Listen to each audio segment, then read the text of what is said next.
धियो यो नः प्रचोदयात्।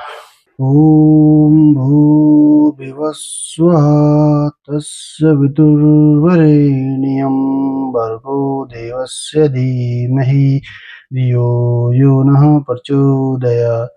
ॐ भूर्भुवस्सुवः तस्य वितुर्वरेण्यं भर्गो देवस्य धीमहि धियो यो नः प्रचोदयात्। ॐ भूर्भुवस्सुवः तस्य वितुर्वरेण्यं भर्गो देवस्य धीमहि धियो यो नः प्रचोदयात्।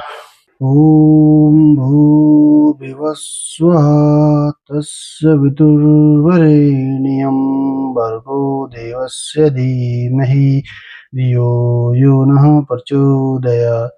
ॐ भूर्भुवस्सुवः तस्य वितुर्वरेण्यं भर्गो देवस्य धीमहि धियो यो नः प्रचोदयात्। ॐ भूर्भुवस्सुवः तस्य वितुर्वरेण्यं भर्गो देवस्य धीमहि धियो यो नः प्रचोदयात्।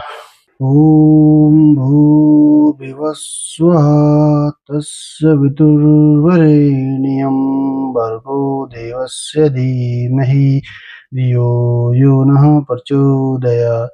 ॐ भूर्भुवस्सुवः तस्य वितुर्वरेण्यं भर्गो देवस्य धीमहि धियो यो नः प्रचोदयात्।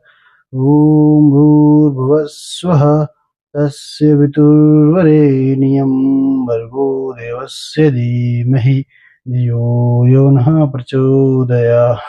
ॐ भूर्भुवस्सुवः तस्य वितुर्वरेण्यं भर्गो देवस्य धीमहि धियो यो नः प्रचोदयात्।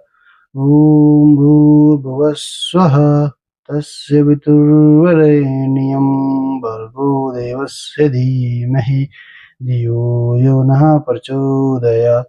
ॐ भूर्भुवस्सुवः तस्य वितुर्वरेण्यं भर्गो देवस्य धीमहि धियो यो नः प्रचोदयात्। ॐ भूर्भुवस्सुवः तस्य वितुर्वरेण्यं भर्गो देवस्य धीमहि धियो यो नः प्रचोदयात्। ॐ भूर्भुवस्सुवः तस्य वितुर्वरेण्यं भर्गो देवस्य धीमहि धियो यो नः प्रचोदयात्। ॐ भूर्भुवस्सुवः तस्य वितुर्वरेण्यं भर्गो देवस्य धीमहि धियो यो नः प्रचोदयात्।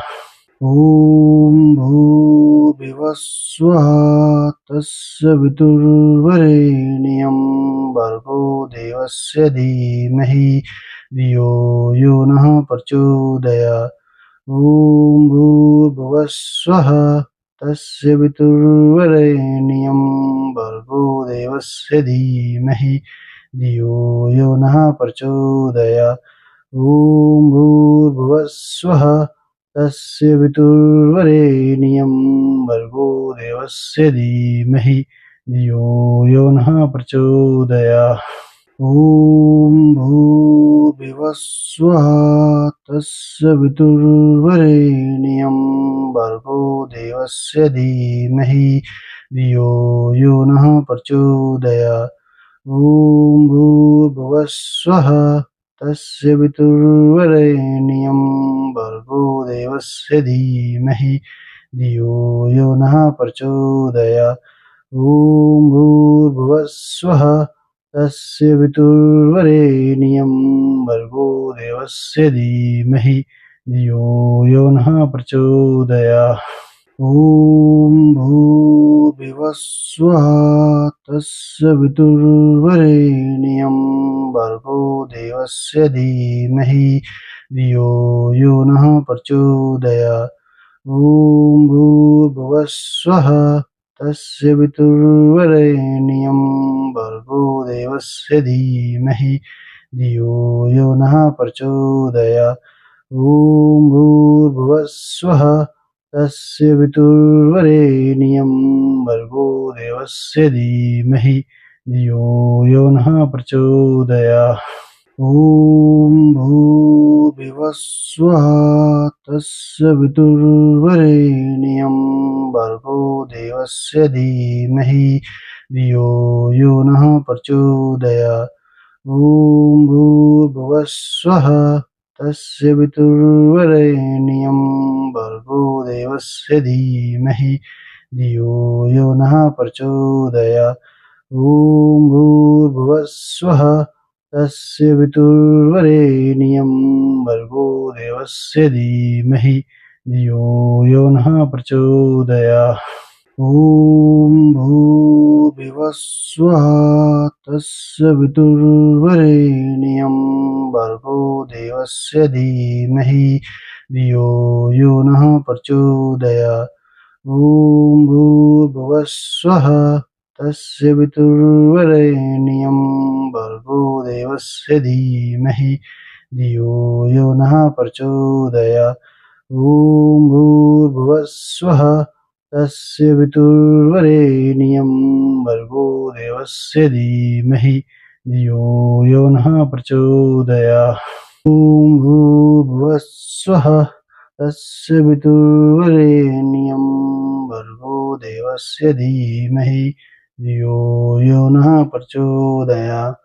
ॐ भूर्भुवः स्वः तस्य वितुर्वरेण्यं भर्गो देवस्य धीमहि धियो यो नः प्रचोदयात्। भूर्भुवः स्वः तस्य वितुर्वरेण्यं भर्गो देवस्य धीमहि धियो यो नः प्रचोदयात्।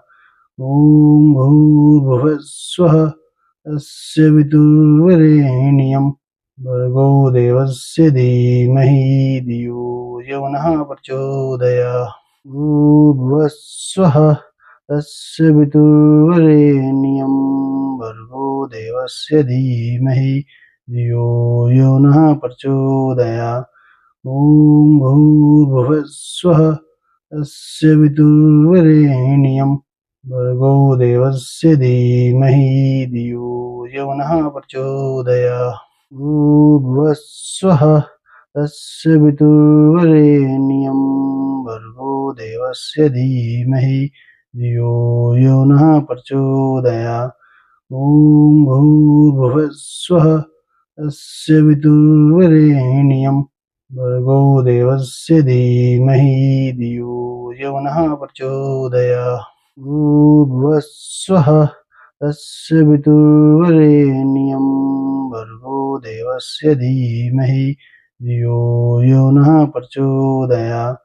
ॐ भूर्भुवः स्वः तस्य वितुर्वरेण्यं भर्गो देवस्य धीमहि धियो यो नः प्रचोदयात्। भूर्भुवः स्वः तस्य वितुर्वरेण्यं भर्गो देवस्य धीमहि धियो यो नः प्रचोदयात्। ॐ भूर्भुवः स्वः तस्य वितुर्वरेण्यं भर्गो देवस्य धीमहि धियो यो नः प्रचोदयात्। भूर्भुवः स्वः तस्य वितुर्वरेण्यं भर्गो देवस्य धीमहि धियो यो नः प्रचोदयात्। ॐ भूर्भुवः स्वः तस्य वितुर्वरेण्यं भर्गो देवस्य धीमहि धियो यो नः प्रचोदयात्। भूर्भुवः स्वः तस्य वितुर्वरेण्यं भर्गो देवस्य धीमहि धियो यो नः प्रचोदयात्। ॐ भूर्भुवः स्वः तस्य वितुर्वरेण्यं भर्गो देवस्य धीमहि धियो यो नः प्रचोदयात्। भूर्भुवः स्वः तस्य वितुर्वरेण्यं भर्गो देवस्य धीमहि धियो यो नः प्रचोदयात्। ॐ भूर्भुवः स्वः तस्य वितुर्वरेण्यं भर्गो देवस्य धीमहि धियो यो नः प्रचोदयात्।